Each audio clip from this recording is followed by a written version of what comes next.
This breaking up all this great communication and team building going on, it's sort of like the adage, you know, don't wake a sleeping child. I hated to break that up, but we're going to provide opportunities each night for you to try to build some teams. We'll also make use of the email list and other things because success has shown that, actually Ed Roberts did a whole study on this at Sloan School, that successful teams are in the range of 3 to 4 people, I think was what the final number was. That is, sole entrepreneurs didn't succeed as much as teams of 3 and 4, which succeeded better than teams of 20. So some people ask, how big should your team be? That's sort of the target is 3 or 4 if you're really launching.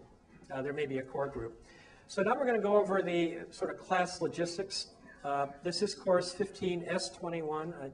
It's been 15975 for 20 some years, but I guess things change, so we move on. The website that's sort of generally open to the public is nutsandbolts.mit.edu. There's a link to the Stellar site at the bottom of the homepage at that website, so it's a good way to get in there. Stellar is for posting assignments, and it actually duplicates a lot of what's on the public website, but the course reader is only available under the Stellar website. So look at both of them, is the message for each evening. This is the course schedule, just to review, 6 nights. Tonight it's Business Plan Basics. That's the overview we just did.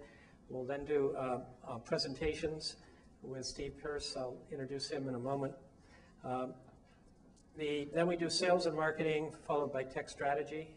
And then Wednesday, business models and financial projections. And then next week we get into people issues, legal matters. And then we have a negotiation skill session and then a financing source panel, which should be interesting. We have a range of people from crowdsourced financing to traditional venture. And then on the last night, Yonel Cherry is going to come in and talk about virtual ink. The website, again, is nutsandbolts.mit.edu, and if you can memorize Stellar addresses, there it is, but it's probably easier to just click through from the Nuts and Bolts website. And check the class website every day for the assignments. Okay, Steve Pearse is going to come up and do presenting your idea. Steve has worked in this course now for probably 5 to, I don't know, I lose track. It's been a number of things. When we started this course 20-some years ago, it was the first time we actually brought entrepreneurs back to campus, and that was quite an amazing accomplishment. All of the speakers that you'll hear over the next 6 sessions are all volunteers. They do it because they've been through the fire of entrepreneurship. They want to give back. Entrepreneurship, it really is that type of thing. It's very unusual in any other endeavor where so many people want to give back, because in most cases, they've had somebody that's helped them, and they sort of feel an obligation to keep going, keep that process going. So if you do become a bit of an entrepreneur here, you have to realize that it's an incurable disease. It will be with you for the rest of your life. The good news is it's not known to be fatal, but it is certainly engaging. So with that, I'm going to ask Steve to come up. He said he would introduce himself, and he's going to tell us about presenting your idea, which actually one thing I should normally say, Steve usually appears 2 nights from now, but because of travel arrangements, we moved him to tonight, and I thought in retrospect, it's actually a better place, because what you want to get to out of this whole process is to be able to give a presentation and get the ideas across the way Steve's going to introduce you to. So you've seen the plan, you've seen what the end result is going to be, and then we'll fill the sandwich in the rest of the class. Steve? Thank you. Can you guys hear me okay? Good, good. So my name is Steve Pearse, and former entrepreneur. Now I sit on public and private boards. My background is mainly telecom and software. I helped build Sprint's network. I helped build Time Warner Telecom, which went public. Thank you very much. Ran Bay Networks here on the East Coast, sold it to Nortel Networks, and then had enough success where I thought, let's roll the dice a little bit and let's do a Silicon Valley startup. So I commuted from Concord, Mass. to Silicon Valley for a year and a half. Ran a company that I'm told by Credit Suisse broke all the records, and I think the record still stands in terms of successful value creation, which is the job of every CEO, create value and do as fast as you can. We went from a few million to 5 billion in 18 months and sold the company before the world ended in 2001. For the stuff that I do, the world ended. Telecom, optical networking, things like that. So that's my background. Now, you folks, how many of you here have an idea and are thinking maybe someday it'd be cool to run your own company and launch a startup? Most of you. Good. One of the things you have to do if you're going to be successful is to be able to communicate that idea to a number of people. Not just to investors, but to suppliers, to customers, to the whole universe that surrounds you when you do a startup. So, at the end of this, I'm going to select a number of you to volunteer and give an elevator pitch of what your idea is. So, my presentation today is actually, is a lot of how to do a good pitch, but it's also a number of other critical success factors associated with that. So I told you who I am and that you are potential captains of industry in the future. And throughout this whole presentation, please feel free to interrupt me, ask questions, go why, and do you have any evidence of that, and whatever. Be happy to talk about it. Not just about pitches, but about teams, how to create a team. If you're a founder, what your role as a founder is, how that evolves and changes over time, whether you should go public or just sell. And virtually everything today is acquired. You hear about big successful IPOs, they're very few and far between now. So I'd say 95% are acquired as an exit strategy, and you have to exit somehow. You're not going to get money unless people can get their money back. And you have to be liquid to do that. So you have to either be acquired or go public. So that's M&A strategy and stock strategy. Startups. The adage is, and actually this is in a good year, in a good time, if you make an investment as a VC, 10 investments, let's say, one you hope is going to be a big home run. 10x, that's the buzzword you hear. I need a 10x return. If you're really good, I want a 100x from early investment. But a 10x, that's a big hit. I want that much money back, 10 times what I gave. 3 out of 10 might, survive, muddle through. Maybe 2 to 4x return in 4 to 7 years. But when you think about interest rates and future present value, that's not a great return. And then 6 will shut down. They'll just die. So you might be thinking, gee, that's not good odds. Why should I do this? Why should I go and do a startup? Because odds are you may have to do more than one, but if you're good and you're confident and you know what you're doing, you have a good background, you're going to have one of these successes. It may be a 4, 5, 7x return, maybe a 10x return to investors. To you as a founder, it may be huge. You may be able to retire early. But you think also, who am I going to be up against? You have to think about companies that, large companies that are in your field. Why don't these big companies come and crush me? What makes me think that I can do something that a big company can't do?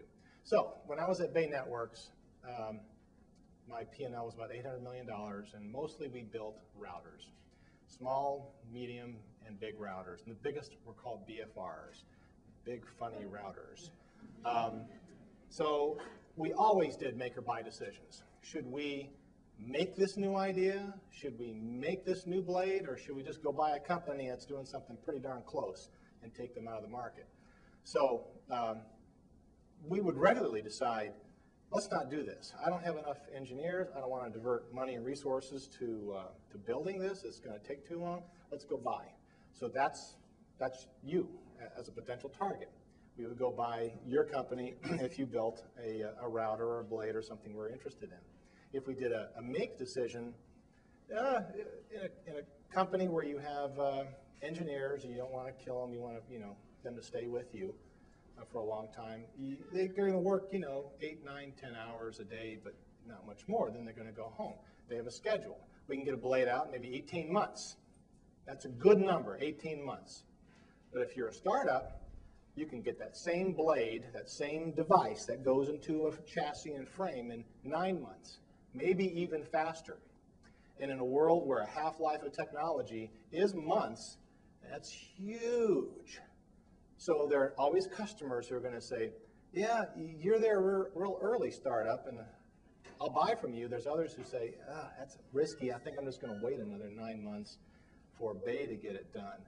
But there's always room for somebody to come in to do something bigger, faster, better, cheaper, smaller, and get it to the market faster than a big company like me, which is why I went and did a startup.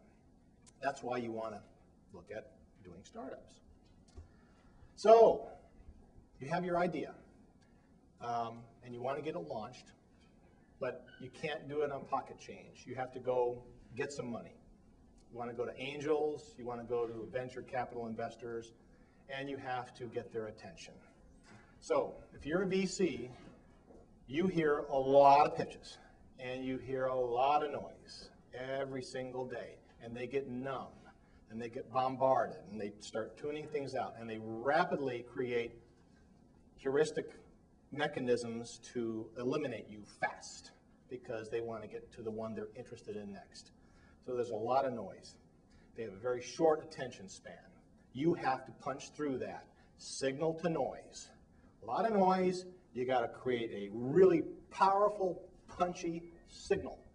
Think of that. That's your whole job early on with your idea. So you don't have much time to do that. If it's an elevator pitch, you have very short time, maybe 60 seconds to get your point across and get them to be hungry for what your idea is. This template here is a template. It is not the words you say, but you have to get these things across when you do have somebody's attention for a short period of time, and you want them to be hungry and greedy for more. You have to say who your target customer is, and by the way, how big is that market when you talk about your customer, who are unhappy with what's going on now, who they're buying from now, or the condition they're in right now. We have a new product, perhaps creating a whole new product category you have to explain, that provides this solution. We're easing their pain tangibly this way. And so that's your first sentence. Your second sentence would be something like, unlike these guys who are doing similar things now, or the alternative for what you're trying to pitch, we have done this. So you have to compare the status quo with what you're doing now. And we have all these solution sets to do it. You notice I didn't have, anything here about using this technology. That comes later. They're going to say, if they're interested, how are you going to do that? Then you can talk about the technology and other things. But that's the basic elevator pitch. So, fundamental concepts. You have one shot to get this done. This quote, next quote, is actually Mark Twain. I didn't have time to write you a short letter, so I wrote you a long one. What does that mean? It means it takes time for you to create a powerful signal, which means it's got to be short and strong, high decibel. If you don't do that, you just created more noise. Does that make sense? So it takes time. And I'll bet you, if you're like me when you were a student, when I was a student here at MIT, you think you're very clear and articulate and punchy with every word you say out of your mouth. You're not. I wasn't. It takes a lot of training to be able to articulate yourself short, pithy, punchy, to get somebody's attention. It's difficult. It's not easy. But the bottom line is you've got to be able to induce, for lack of a better term, greed. You've got to be able to make the person you're talking to say, I need me some of that. And I'm going to be kicking myself if these guys get funded by so-and-so next door. You've got to make them come to action. You've got to get them excited. You've got to get them to move. And they have to be a champion for what you're trying to do. So let's talk about this pitch. It's got to be really, really, really simple. And when I say simple, simpler than you'd ever imagine. The first 10 times you make a pitch, you're going to be over the head of your target audience, almost guaranteed. So you've got to bring it all down to third grade level. And you say, well, he's kidding, isn't he? No. Third grade English is really what you have to use. Don't use industry jargon. Really get down to basics and practice on a third grader. If they can understand basically what you're trying to say, you've done a good job. Now, your audience may say, okay, bring it up. I happen to be an industry expert on what you're trying to do, and how do you solve this, this, and that? Good. You've done it. You've got them excited. You've challenged their brains. Their neurons are firing, and they're not glazing and hoping you're going to walk away. Let them ask that question, but introduce it in simple terms, really simple, third grade. And then you have to have a hook, and the hook is the very first things out of your mouth. The hook you have to set is talking to somebody. Hopefully you've done your homework and you know who you're talking to and what's exciting to them. But the hook is saying a word like, how would you like to enter the agriculture business, multi-billion-dollar market with robotics and get the job done in half the time, half the cost? That's a hook, if they're interested in that. Very short, very pithy, no, you can't, huh? How? That's a hook. You've said it. You're reeling them in with every other question they ask out of their mouth. But if you don't get to that point, if you say, something less interesting to them, they're going to say, you want to talk to my associate here, call my secretary, whatever. When you're giving a pitch, it's a lesson in humility. Expect at some of the significant venture capital firms that you're going to lose half the audience. They may just actually get up and walk out because it's not their field, they're not interested, they're busy. They don't mean to be rude, but they do this every day, all the time, and it's kind of an open forum, and the folks who are interested stick around. So don't get upset about that. When you're in that room, there's always going to be somebody who knows what you're doing, approximately. And if they like you, they might let you continue on or support you and go, yeah, what she said I know is true, and might help you. But typically what happens is that person is there. It could be a junior partner who has to prove his or her viability. I am a smart person, general partners. Watch this. And then they wham you with a zinger, something technical, to drag you down. And no, I'm sorry, your knowledge is incomplete. Let me tell you why. And all of a sudden, you have a sidebar conversation going on that is boring and does not excite the general partners.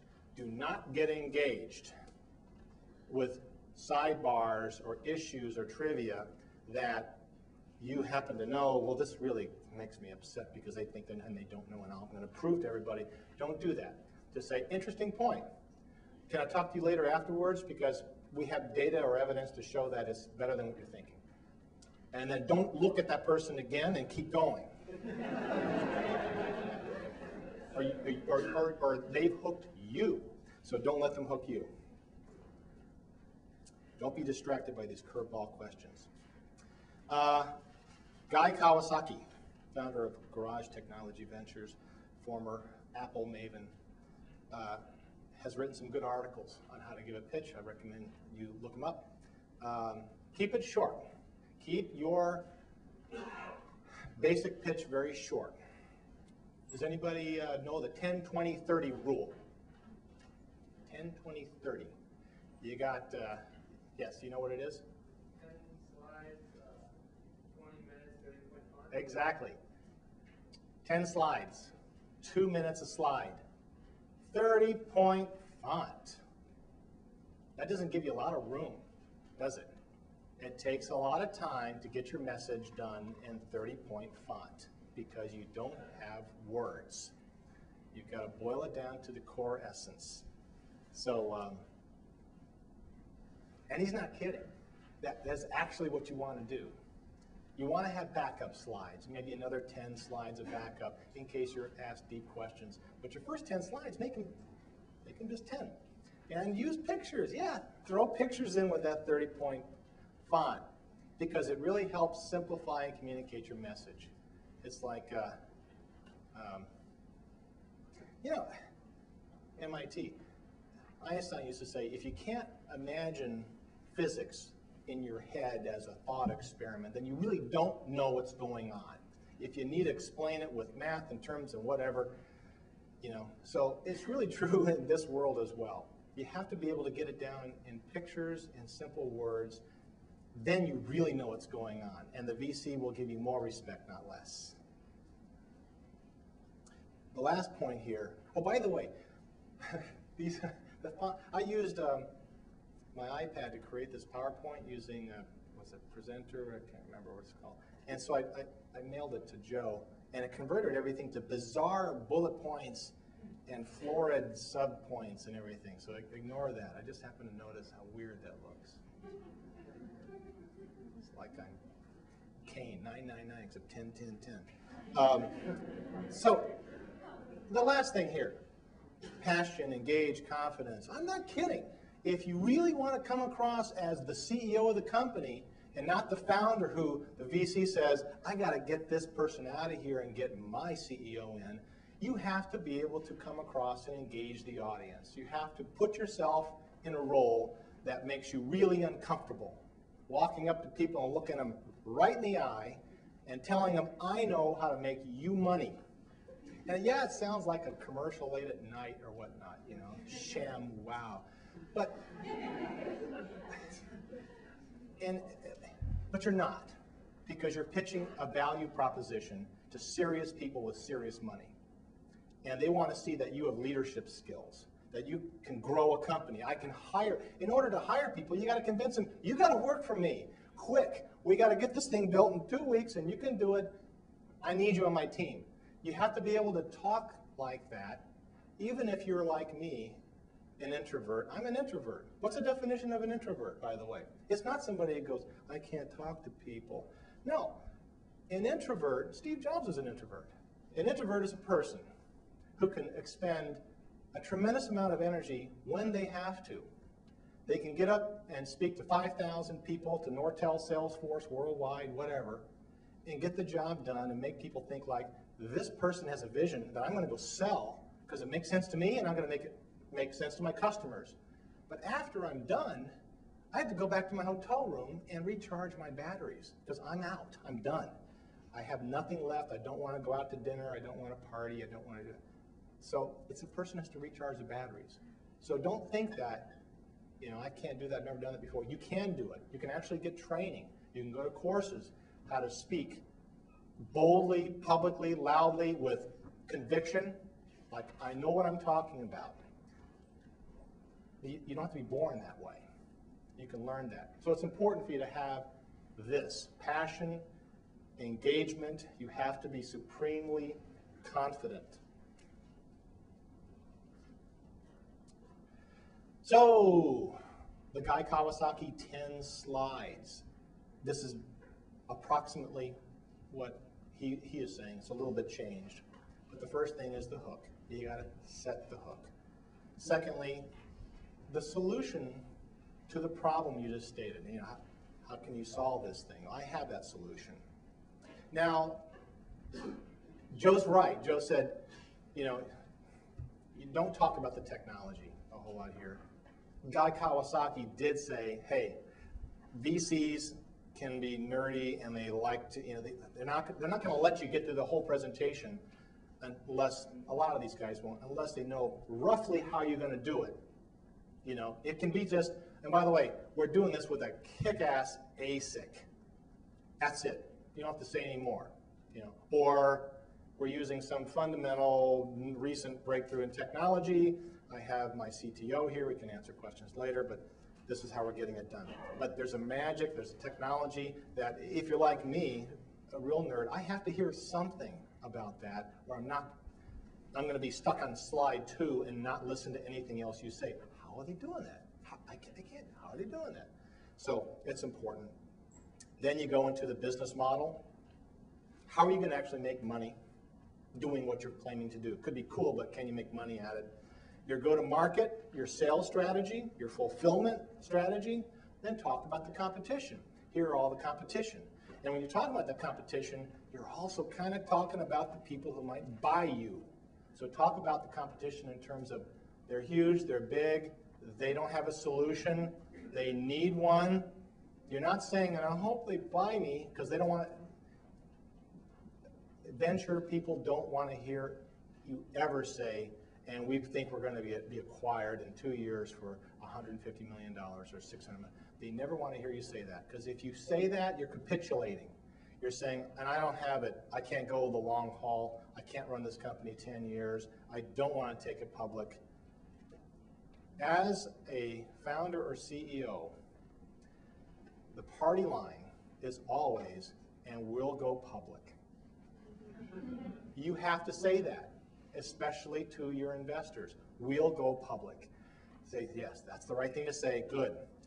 If you say anything else, you will not be funded. Simple as that. You're not getting money. Yes?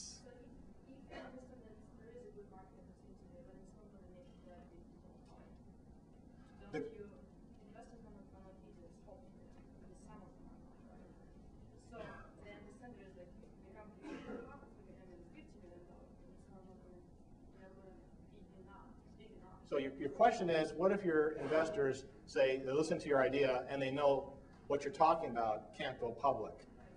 What do you do then? Yeah. No, it is not a good investment. You will not get money from a significant money source if you say, by the way, we'll never be significant enough to go public. Secondly, the majority of IPOs are, 50 million revenue, 100 million. They're not huge companies. So you can actually go public with a very small company, but you can't say that this will never. Then you're talking about I'm going to run a lifestyle business. I want to make baskets, and I'm going to make them really good. But I want to make these baskets. Would you fund me for that? Yeah, you can go to your relatives or as angels and say, could you give me some money because I want to do something that I'm going to grow old and have a nice lifestyle with. But they have to be able to get their money back. So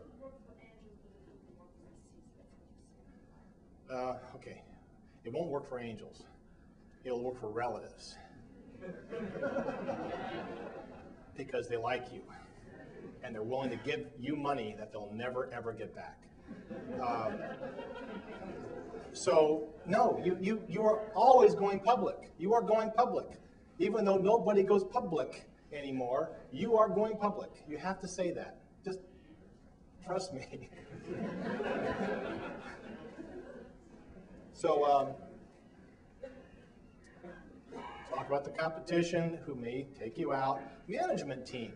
Sometimes people say, gee, the management team, you got to put that much earlier. No, you don't. I mean, I'm too hungry to listen to your punchline. You can tell me how great the management team is later, but first, tell me the idea. Hook me, get me excited. Then I'm thinking, oh, I got to get a team put together. I know someone who can do this, and who have they got already? Okay, you're the CEO. Yes, okay, I got to get. Let them kind of fill in the blanks if they're excited enough, okay, with the management team. Having said that, if you don't have a fairly fleshed out management team fairly early on, or have the names of people who are going to be the great chief marketing officer, head of sales, I assume you already got the CTO. Here's a CFO part-time I got. And by the way, if you fund us, they will join us full-time. That's a good answer. Say, here's the folks, here's the team, because They really don't want to help you flesh out a management team unless they really have to. So the more fleshed out the team is, the better. And the higher quality that team is, the far more likely you'll get funded, okay? You will actually get VCs who will say, you know what, the idea doesn't have to be stellar, but if the team is fantastic and they've done it before and they delivered returns to me or another VC before, I'm gonna fund these guys, even though they got a kind of a half-baked idea. So sometimes team trumps idea, believe it or not, okay? But, you know, not always. I'd have the great idea first. Then go over the financials, your future milestones, status and timeline. Where are you with the product or service you're building now? When will you have the, you know, great features done? How much revenue have you made? By the way, it's hard to get money these days unless you already have revenue. So you need to have friendly customers kind of giving you some money now. And then finally, the offer. We are seeking a Series A round. We're hoping to raise $7.5 million. We value the company at $7.5 million because chances are, if you're talking to a venture capitalist, they will take 50.1% of the company in order to be able to fire you. That's not fair. Well, it kind of is. Unless you've got a real heck of a track record and you can say, this is my second home run or opportunity here, and I'm only going to give up 25% of the company to you venture capitalists. But typically, if you're going to a major VC, they want control of the company because if you're green, they want to be able to tell you how you're doing, and you can't say, well, I'm not listening to you because you don't control the company. They have to be able to fire you. Not that they're going to fire you. They don't want to fire you. They just give you a bunch of money. But they need to have control to say, okay, look, we've done this 10 times, and you're heading down a track, you're going to hit a brick wall. So, founder, CEO, we need you to listen to us. You need to go this way now. You need to make a pivot and go into this new field because you'll be killed over here. They may or may not be right. Typically, you hope that you have money from a VC who has enough background and smarts where you really listen to them pretty hard because a lot of these folks just create value like mad. They really know what they're doing. But they need control of the company in order to do that. They need to, if they have to, come in and say, you need to make changes here. Your marketing person is the wrong person, and I'm going to require you to get a new person here. And look, sometimes founders go crazy. They get off on power trips and do the wrong thing with other people's money. And sometimes they may say, we need you to now become a CTO or head of marketing or something, and we need to bring in a big league CEO. Or they might make the realization the founder is great, but can't go from $5 million to a $100 million company. Just doesn't have the background.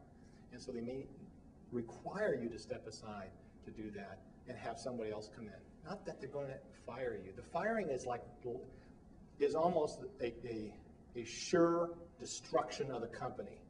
So the last thing they ever want to do is fire you to come in. Oh, we have your money, here, take our money, now you're fired. They're not going to do that. That's like shooting themselves in the head. But they need to have that control, that ability, that power in order to, make sure that their shareholders' will is done, is the most important thing. Does that make sense? I didn't mean to scare you guys, but that's actually what they think. Yes? Hi. I think you're talking a lot about the major VC firms, not the world, but in recent years, the whole industry has diversified enough. So there are many options for entrepreneurs. Doesn't that change the formula? Doesn't that make... You mean options for funding? Yeah. Yeah. So there's two big buckets that you can go to get money, traditionally. Angels and VCs. And they're two different worlds. And you can expect different outcomes, different approaches, different management styles with these two buckets of money. So let's talk about that. You go to a VC, and it's kind of what I've been telling you about. You sit in a formal room, and your stuff may have been gone over by associates and whatever beforehand, and then you have to appeal to enough of them where they give you money. If you go to an angel or a group of angels, I'm a member of Common Angels myself, New England, a large number of angels. We get together every month and we have pitches, and those who are interested in funding will say, I'm going to tell you my interest, and they'll pull money together and give it to the company, and they never control. So typically angels will not buy 51% or 50.1% of a company. They'll take 10, 20, 30%. And they often tend to be retired former tech founders and CEOs, and they want to jump in and roll up their sleeves and help you. You may not want that help, and that's fine. You can say, we got it, but you may really want their help too. So that's angel money, but you won't tend to get as much money from an angel. VCs can often give you different kinds of help and better help at things like exit strategy or hiring and subject matter expertise. So you get different things from the two different buckets of money. Often an angel group will come in knowing that they will need another round from a VC, bigger money later on. So it's just maybe more of a staging sort of thing. Steve, we'll have a whole panel on that next week. Good. A lot of detail. Good. So you'll learn a lot more about that, but two buckets of money.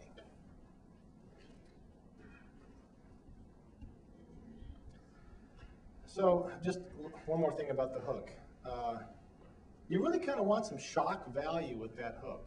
Again, signal to noise, signal to noise. You have to punch through all the stuff that these VCs or angels are going through.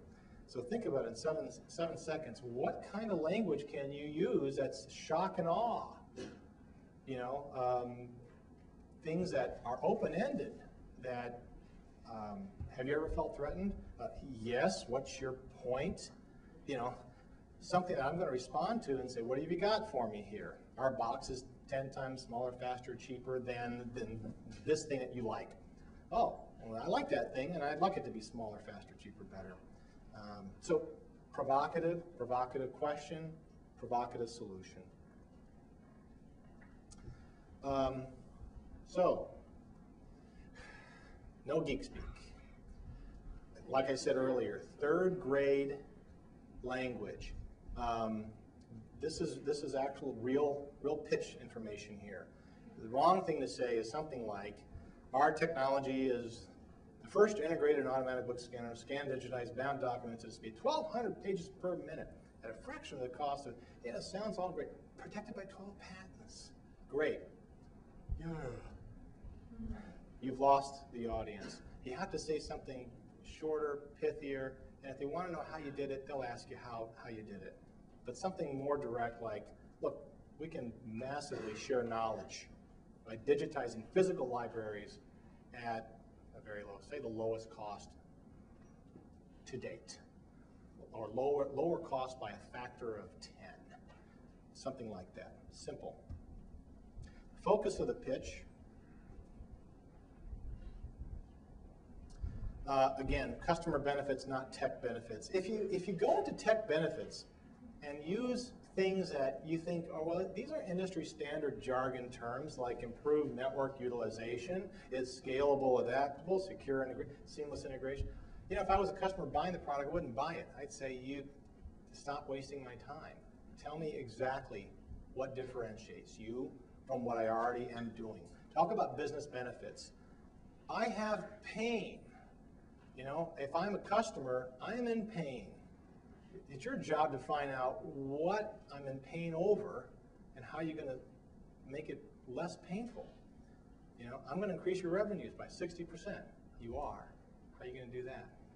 I'm going to reduce your cost of doing business by 34% in 12 months. And people who have implemented my solution have achieved that. How are you going to do that? Talk about pain resolution. Style. So, hopefully if it's your idea and your company and you're founding it, you've brushed up and you've learned how to give pitches and you're good at it. But if you're not, if you are really bad at it, get a partner or another officer of the company, have them do the pitch and be there. But use your best presenter, because you're not going to get more than one chance. You know, you're not going to be able to say, I know I didn't do a very good job, and so-and-so is better at explaining it than I am. You get one shot. So and also you need to be or have the egghead, the geek, the knowledge subject matter expert in the room with you. Typically you don't want that person necessarily presenting, because they'll get sidetracked.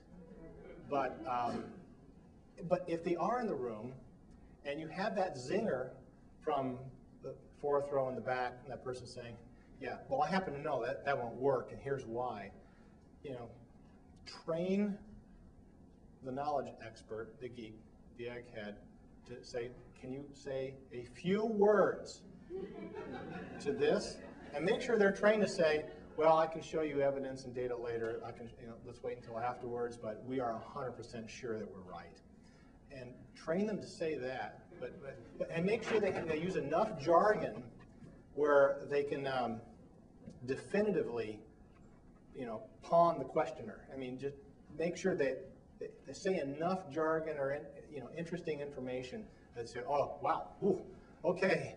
That person must know what they're talking about. But no more than that. It's important to do that. If you are the presenter and you're asked a question you don't have the answer to at all, and neither does anybody else from your team, don't say, I don't know. That's a good question. You have to still be cocky and sure and look the person in the eye and say, I don't know. I will find out and get back to you tomorrow. Will that do? And that's it. And don't look at the person again. Don't engage. Don't engage. Don't engage. But still sound cocky, like, yeah, that's fine. The body language you're sending is that what you just said really isn't important. It didn't shake me one bit. But I respect you, and I will get back to you. That's what you've done. It's important to do that. Like I said earlier, be sure you clear the room, look at everybody. I mean, if it's a BC pitch, it's going to be, 2, 3, 5, 9 at the most. Make sure you look everybody in the eye, giving them that respect.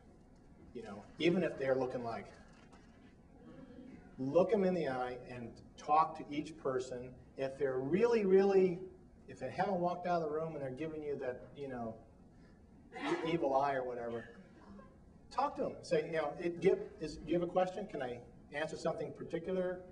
Because I want to make sure that everybody gets everything they need from my presentation to feel comfortable with what we're doing. Go ahead and talk to them. They will respect you for that.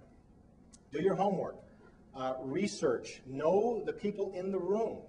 Know their likes and dislikes. Know what companies have invested in. The worst thing you want to do is go make a pitch to somebody and you told them, open the kimono and told them a lot about what you're doing, and walk out and have one of your team say, oh, did you know they just closed a round with our competitor? They will say, thank you very much, and take your information. I'm not saying they won't share it, but it's important, valuable information, strategic stuff that you might share with the wrong people. Having said that, there are VCs who will make more than one play in the same field. And if you know that they've invested in a competitive environment, talk to them about it. Look, here's what we're doing, and we think it's going to kill the company you just invested in, but we don't want to play games either. Do you want to talk to us? Are we a credible investment opportunity for you? They might say, yes, we absolutely, this field is so important to us, we think that we want to make more than one investment. And you know what? Take them at their word. If they're a large, credible VC, their reputation is on the line. The last thing they want is for you to go around saying, we just pitched to this VC and our stuff ended up in their company. And you can prove it or have reliable sources for that. They're destroyed. You won't see that in a reputable VC. So in general, you're okay. You see a lot of founders say, I'm not going to talk to you. I'm going to be really cagey. I'm not going to tell you everything you need to know in order to make an investment in me. You have to tell them everything they need to know to make an investment in you. You have to, because that's their job. They have to be able to be convinced with enough information that they're going to give you millions of dollars. So don't play the game about, I'm going to be really cagey about everything I say and everything I do. You have to kind of open the kimono.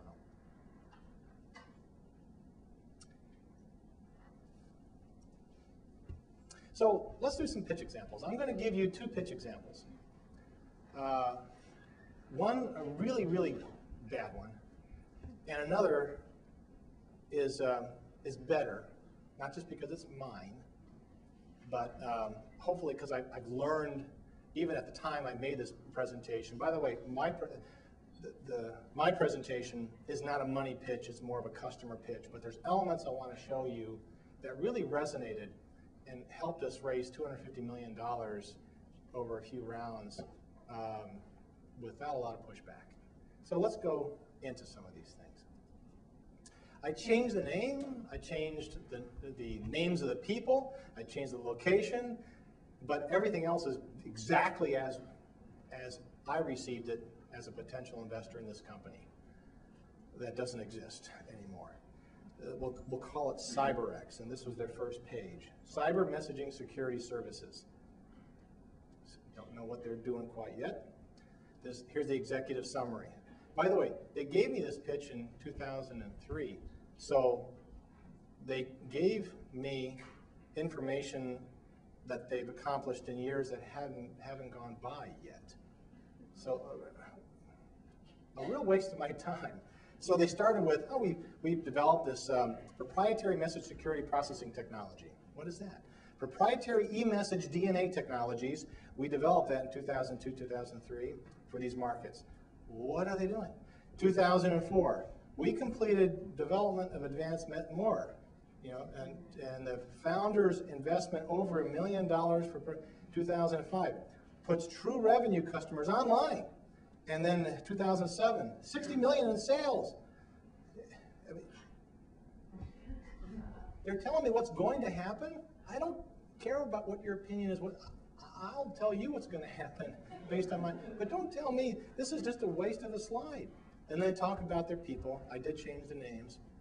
Too many words. Too many words. If I have to read sentences and sentences about people's accomplishments, they couldn't have done anything that important. If they founded a company, founder of blah is sufficient, and I'm impressed. But too many words, too big of a consulting advisory board. And so guys, what are you doing? What are you building? Well, we are building a sentinel E strand. Okay, and I see it has something to do with DNA because there's a double helix, and you make your iStat is specialized. Is that good? How do you mutate the message? Your iStat technology, it's immunizes. Is this a virus? What? iStat technology supersedes other approaches. It uses heuristics. That can be a good thing. Sentinel Z-strand engine using genetic algorithms. I'm not understanding what they're doing here. This is a bunch of buzzwords until you get to the very last thing in yellow, when you get a little gleam of what they might be up to. iStat is a powerful algorithms identify spam. Does that mean the iStat is powerful? But something to do with spam. I'm pretty sure it's got something to do with spam. And they keep going like this. They all these words, they don't tell me what they're up to. And even after they were done with the pitch, I said, now what do you guys do? And they started using, well, we do the eSentinel iStrand stuff. Really frustrating. Just tell me how am I going to make money? So this was my little company in Silicon Valley, and what I like to do is just say we built something esoteric, and our customer, the pitch audience, understood these industry jargon things you see up here. All I wanted to show was billions of dollars soon you will make. Our competitors, they suck because here's why. But here's why you need to deploy what we're building, because of all these things, you just have to do it. And these guys are not, and yes, that's true, we want to do all that. Oh, and by the way, here is the evolution over these years. It gets bigger, faster, BFRs and everything, and you gotta point that way. And we do it with an ASIC. Thank you. Okay, now I know how you do it, an ASIC. And today's telecom networks are really hideously complex, and we just make these boxes go away. We simplify things. They understand that. We see boxes going away, so you're going to make things simpler for our customers. Got it. Okay. So just kind of keep it to that message. Don't get sucked down to the details and jargon.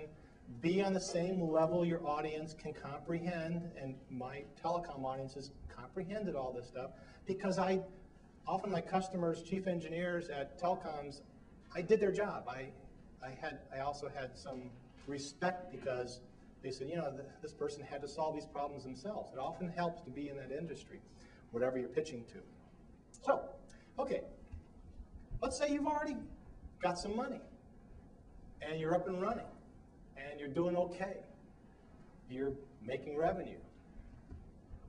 When do you need more money? When should you raise money? What is the answer to that question? Yeah, often way before you need it. Because if you wait until you need money, you've increased the chances of your failure several orders of magnitude. Because when you need money, they know you need money. And they know you're desperate. And you'll do almost anything to get money to keep the company going. They'll take bad deals. Or they'll play games with you. Sometimes it happens where they say, we're not quite ready yet. We're going to give you money. We're going to close in about a month. A month goes by, and we're not quite ready yet. Let's wait another. And all of a sudden, your employees aren't getting paychecks, and things are really starting to fall. And then suddenly they implode, and the investors might say, oh, we were going to give you money, but your people quit on you because you weren't paying them because you needed money. Happens far more than you ever would want to know. Great companies, great ideas, great teams implode because they waited too long to get money. So when you get money when you don't need it, that's when you get money. When you launch your effort to get money, have multiple pitches going simultaneously. Don't do it serially because you will run out of money doing that. Also, word gets around. If you go to one VC and say, I'm going to do a Series B or an A+, and they don't like you, they talk. And the word will get out, we passed up on these guys. And they'll already have a negative opinion of you when you go to the second, and then the third, and the fourth VC, or angel for that matter. So do things simultaneously. Have a lot of pitches and activities going. Yes, it's going to be very time consuming. And yes, it's one of the reasons why, if you get a decent offer, don't finagle it, don't shop it around, take it, because your time is gold. Your time is more important than the money. You've got to stop the fundraising and get back to the business. So you want to get a bunch of these going simultaneously, and the first decent offer you get, just take it and move on. If they want to syndicate, let them syndicate. But assume it's going to be at least 6 months to close a deal these days, maybe even longer, okay? It helps to be introduced. If you already have an existing investor, put them to work. Say, go talk to your friends. We're ready for another round. We don't need it. We'll find for another 9 months, but we want to start that process now. Get them introduced and say, hey, you want to get in on this deal? You might even be able to come in at the same terms as the last round, or you can set the terms for this new round. If you have 2 offers for money, and one offer is a good deal, you're only giving up 10% of the company for the amount of money you want.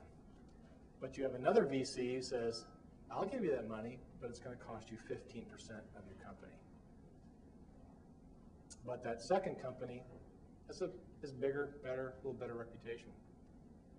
It's tough. All right, I want to own as much of the company and keep it to myself as possible because this is my paycheck, this is my retirement.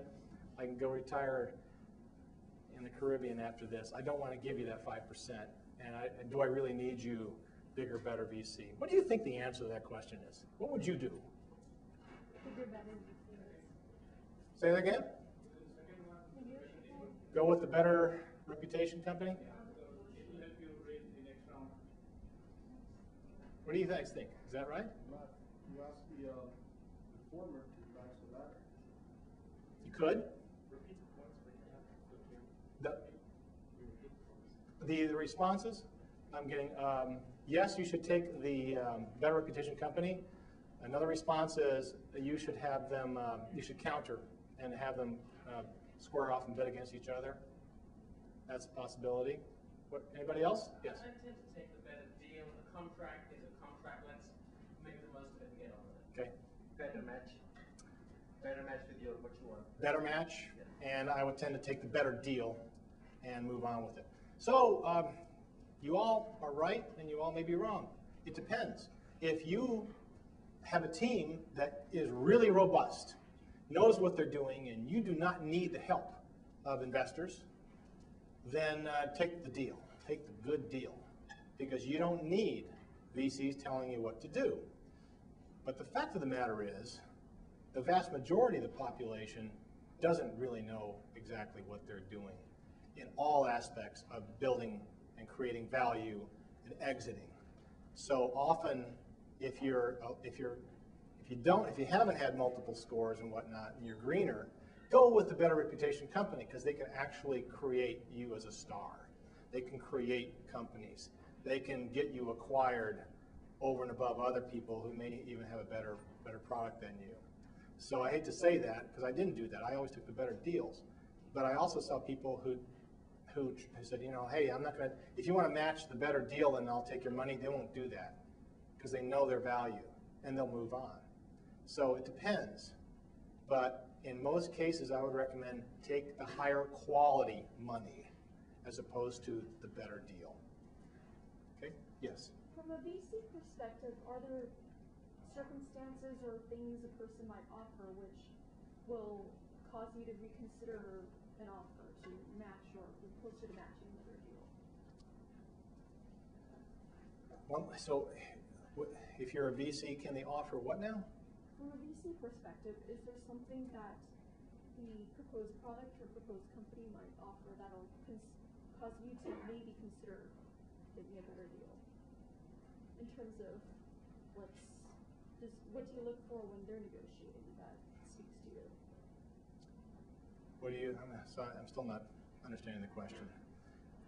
Suppose you're the VC on Yes. the table with the company. Okay. You're the VC. They're in the scenario just presented. Yes. And in what circumstance, and you're the company that... What would make a offers VC or- improve their deal? Is that what you're saying? Yes. Oh.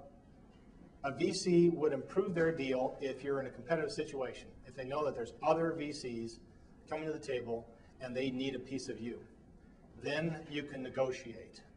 But if it's against a tier 2 or tier 3 money, they're less likely to negotiate. But if you got 2 tier 1 VCs, you're gold. You're gold, unless they collude. And that happens a lot, where VCs get together and say, look, I'm getting ready to put some money in here. Are they talking to you? They are? Okay, let's do this deal. You and I are going to do this together, and we're going to offer them this, and that's the only thing they're going to get. It happens a lot. It happens a lot here in New England. Silicon Valley, less that. But it can happen. But you know, if the VCs aren't working together, then yeah, get a competitive situation and say, well, so-and-so, tier 1 player, is giving me this deal. You can do that, can't you? And they will play. Yes. How do you negotiate with the VC to give you money? What else can you possibly give them if you're not already going to give them? What is your negotiating power as a startup? Like I just said, the only negotiating power you have is the threat of cutting them out and someone else getting it. And they do spend a lot of time going, I let that one go, I let that one go, how did I let that one go? Especially if you're doing well. But that's it. If they're the only people giving you an offer and they know it, you know, take the money, take it, and say thank you, and move on. Hey, business basics. This is pretty important.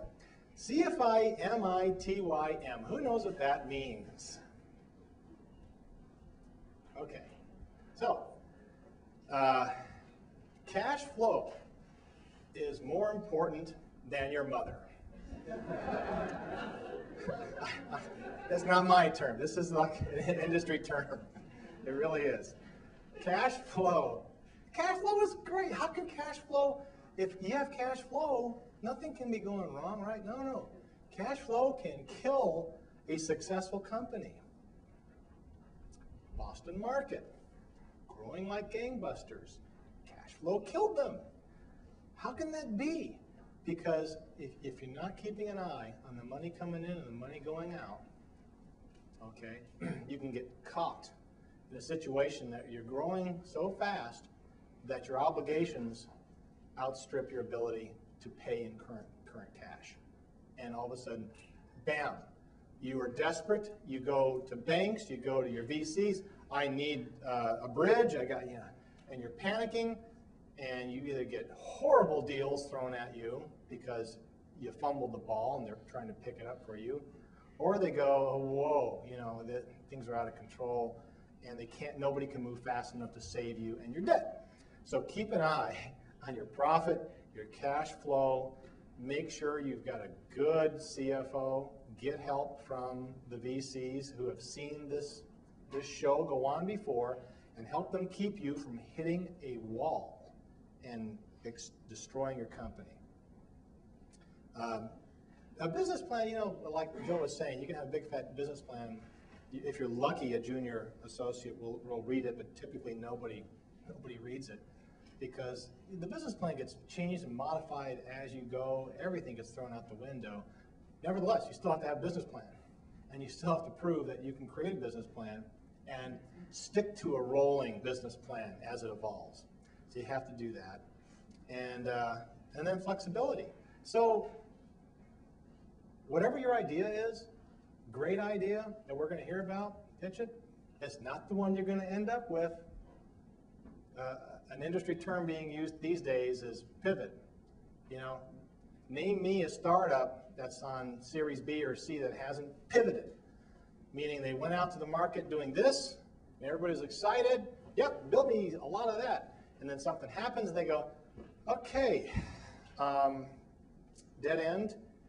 There's a better, okay, we're going to change this and then reprogram the firm and go this way. That's called a pivot.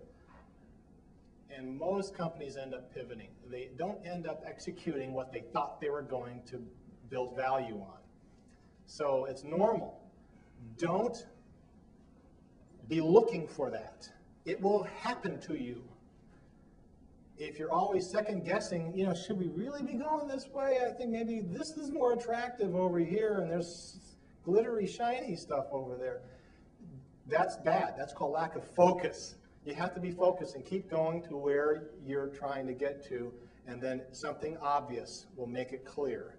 You can go no farther this way. At that point, you make the pivot.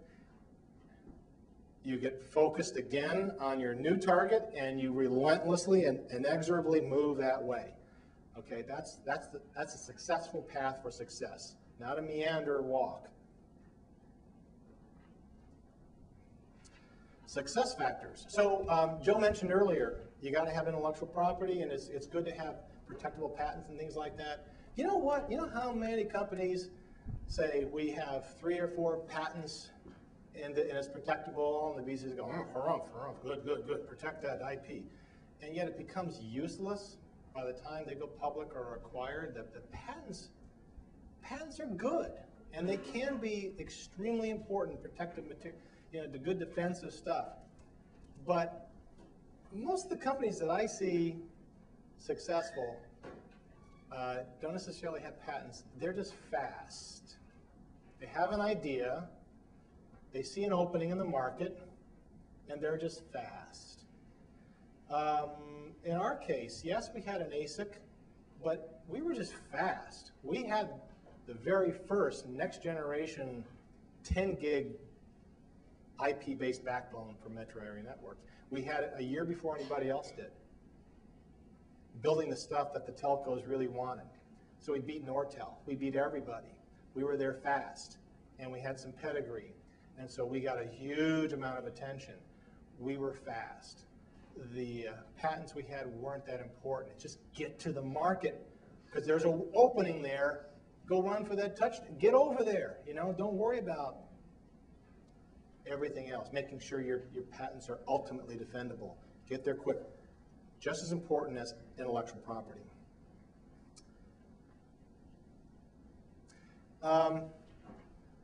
Be sure your mission is really clear to everybody working with you and for you.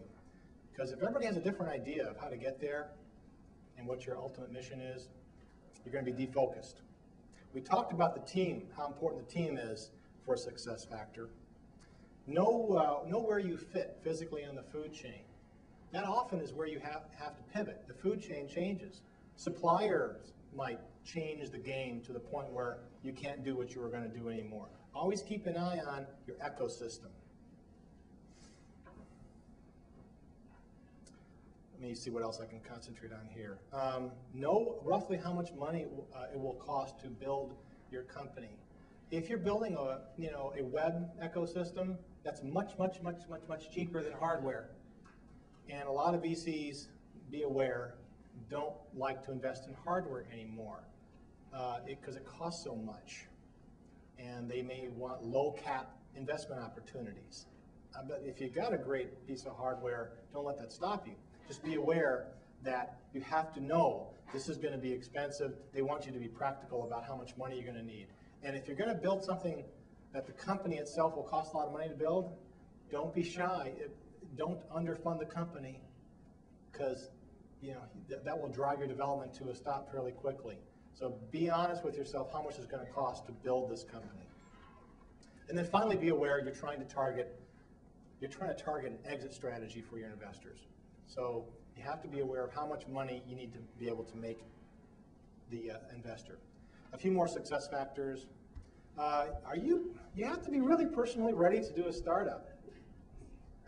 To do a startup is going to take everything you've got, all the energy in your body.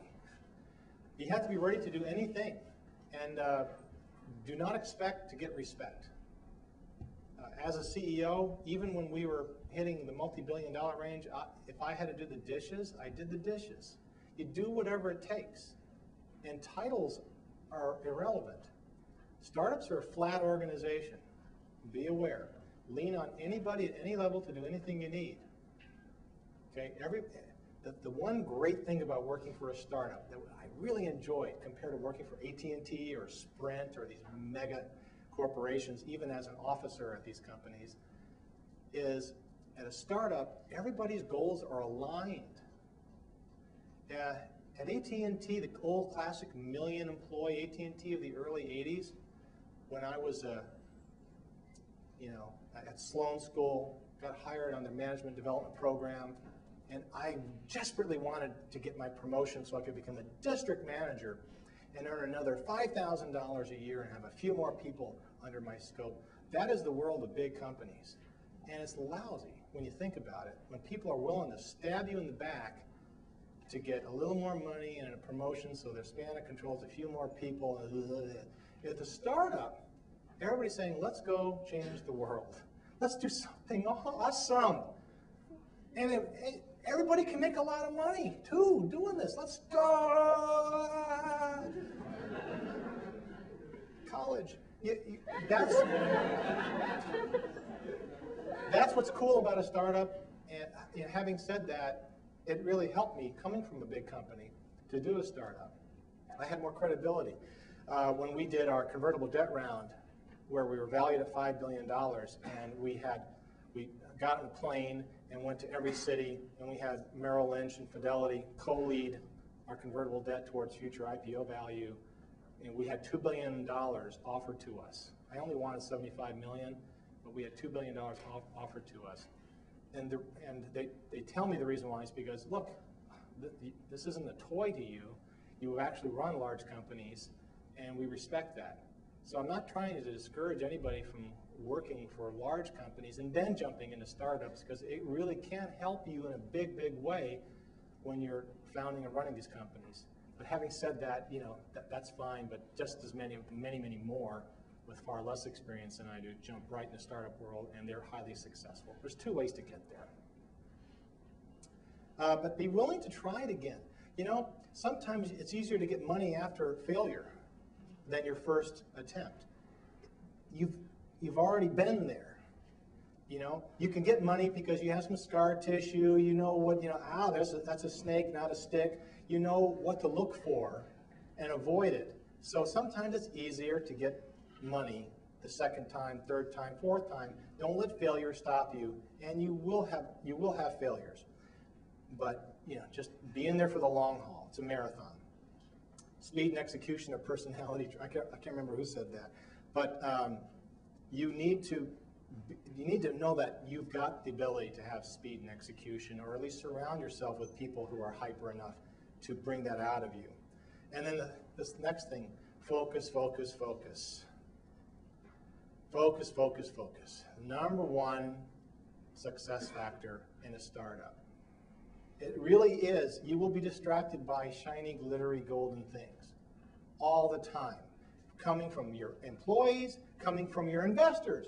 Hey, Steve, you need to stop over here, take your team and go do this. You need to be able to say, no, we're going to complete and execute our vision, because nothing has told me where we're going isn't a good thing until you find that thing. And after you're done focusing and tell everybody, shut up, let's focus. We're going to continue doing a nice idea. Thank you for your input. Focus. Get back to work and go here.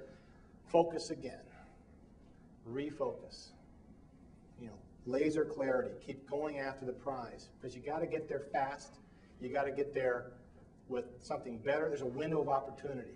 And with technology, the window of opportunity is visibly shrinking all the time. And take help from your investors. So, bottom line, leadership really does win.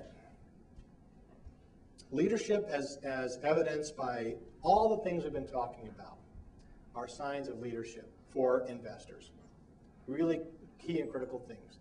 You've got to have passion. Even if you're not a passionate person, emulate passion. Learn how to do that. Go to a mirror and get passionate, and until you can convince somebody, a third grader, that you're passionate. You have to exhibit confidence. You have to be able to look people in the eye. You have to be succinct. You have to stop using the word because it really makes you sound unconfident when every other word is and we'd like to do this. Engagement. Know who to talk to, know their backgrounds, fully engage with your audience. Be sure you have a call to action. Don't just say, and thank you for listening to us. Bye. Say, no, and we're looking for, how do we proceed? What do you need from us to close this deal? Ask the question. What else do you need? I hope we've convinced you. We have a heck of an opportunity here. What do you need now? What's our next step? Can I come back next week with any more information? I'm going to answer your question that you asked earlier, but be bold and say, and close the deal. By the way, closing the deal. I was on the board of a company here in New England that was in trouble. We had to replace the CEO. I had volunteered to be interim CEO until we got the permanent CEO. And one of the problems is we had all these betas, but nobody would close the deal. Nobody gave us money. So the first day on the job, I drove down to our biggest customer, and I said, how's this going for you? Well, we have some hiccups, but it's okay. And I said, good, going well enough for us to close? Can I get a check from you today? Well, yeah, actually. I was wondering why you guys haven't asked until now. Yes, you'd be amazed at just boldness, how far it will get you. Just ask the thing that you're too shy to ask normally. Just ask it. It's called the ask. Make it. And if you do all these things, I really think ultimately you lose battles here and there, but ultimately you will win the war. Thank you very much.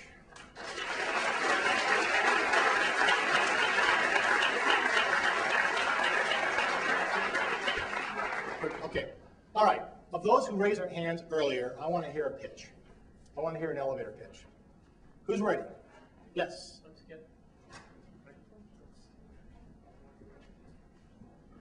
My name's Jonathan. I'm a Course 1 alum. There's a deficiency in the travel booking and ticketing market that I want to fulfill. There are very few actors in the market of quality. There are squabbles, there are problems, and I want to meet them. I have a plan for a new startup that is going to use some advanced technology, but that's less important than the fact that we're going to do a better job for our clients. They're going to have more accurate data, better searches with less effort. I'm looking right now for a couple of bright MIT students to join my team and go ahead and win the 100K competition. There's a big potential there. I'd like some people to join me. Thank you.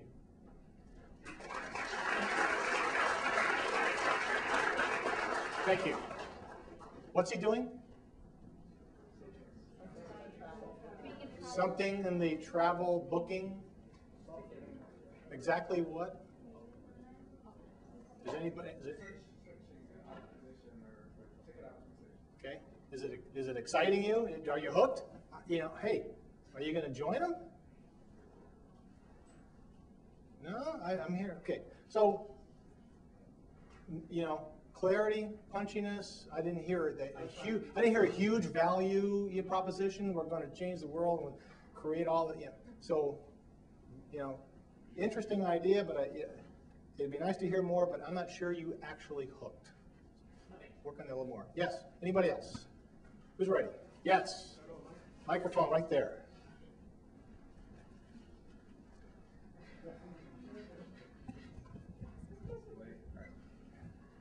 Hello, I am Sabrina Gonzalez-Destersky. I am 18 and I'm a physics major. So, this is a conventional pizza spacer. It comes with a box, prevents the pizza from being crushed.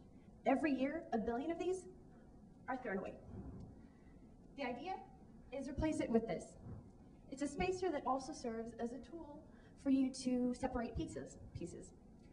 Now, the plan, sell it to advertising companies or basically, you would have a company place their logo on the top and then give it away for free to the pizzerias. If you get 10% of a billion-piece industry with a penny per piece profit, it really adds up. Oh.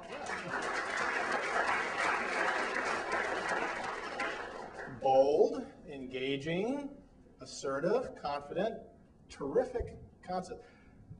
What else? What could she have done to make it a little more effective? Sorry? Louder, be even louder. Just yell it. Don't be afraid. But you were pretty good. Sorry, numbers? Size of the market. Get them greedy.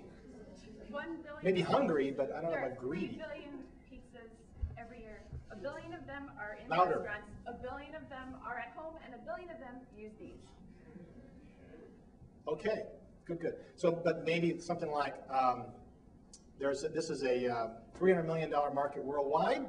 We think we can get so much market share. It's going to return this much to you. You know, things like that. Make them kind of greedy. Say, oh, all I got to do is give you $1,000 and I can get $5 back. Something like that. Any other comments on our pitch? Yes? What prevents other people from doing that? This currently has a provisional patent application. Cool. Good. Thank you very much. Well done. Well done. You ready? Go for it. Hello everyone, my name is Enrique, I'm from Mexico. The business idea I come to pitch is called MicroPlus. It's a savings platform for the bottom of the pyramid market in developing countries. So the current state of the market right now is that these people, when they want to get a product, they cannot afford it. So what they do is they get a high interest credit and they end up paying 2 or maybe 3 times what the product costs. Why do they do this? Well, because the retailers give them an offer to go on weekly pay an amount that they can actually pay. So what can we do to fight this and to get these people to save more money and to make better use of that money? Well, we can offer them a different mechanism in which they will actually save for a few weeks or a few months, and at the end of that plan, they will get their product. Why will they do this? Well, they will do it because the retailer will offer a very big discount. And why will the retailer offer a very big discount?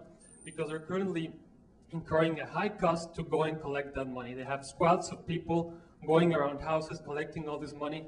Well, they can actually translate that into a savings for that customer and give that benefit to their customer, get their sale on cash, and give the customer a product, and in a way they will have no debt. That's the idea, and we want to revolutionize the savings financial sector in the emerging markets. I'm getting the hook. Okay, good. Thank you very much. Was that an elevator pitch? was very long, very long. Think of the hook. You got 7 seconds for that hook. And it's got to be something like, you know, there's 4 million people who do this function, and they do it terribly, and they're in pain, they hate it, and I have a solution for it, and it's simple, and I do it with a simple process. You know, something like that. Oh, okay. Well, how do you, then you go on from there, you know, and explain it. But you need that short, easy, punchy thing. You don't explain everything.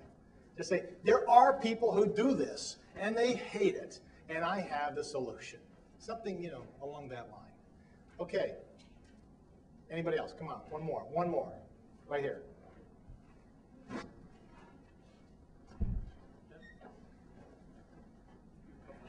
Yeah? The next person can key up over here.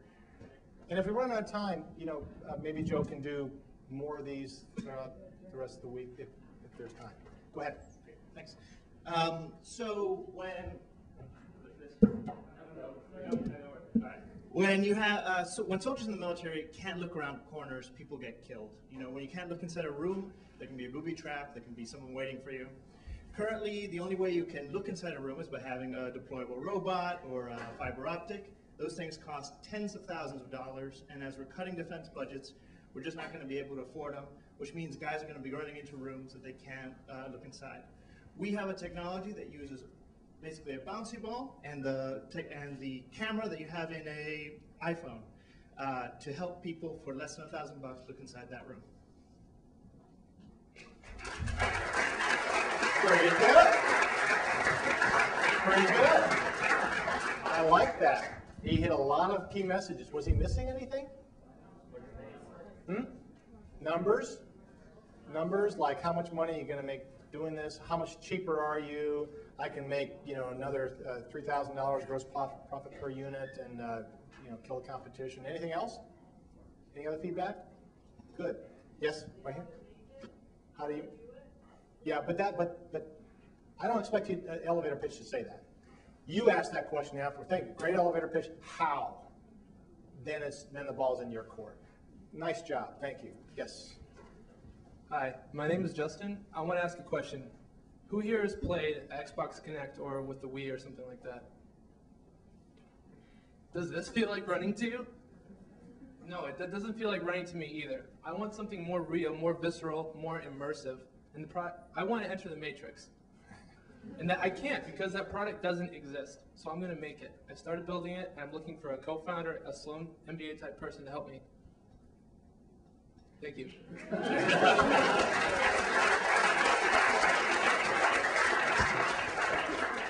What do you think? Can he do it? Can he do it? Yeah, I didn't talk about the product very much. Yeah, I'd say come later. I mean, you could say I'm in this field. I know I can do this, and I can build that. But you have to kind of take their word for it, and then question them later on that. What? Anything else? Was he missing anything? Numbers, more numbers. How much are you going to make? Where's that inspired greed going to come from? This is the $400 million market, and there's very few entrants, and I think I can capture 10% of the market. Something like that. That's going to make somebody excited, froth at the mouth. Get greedy.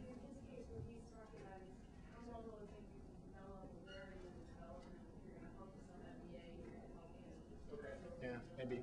Like we've done this, and we've proven it, and people like it. Something like that. Good. Okay, that's fine. Thank you very much, guys. Great. Thank you, Steve.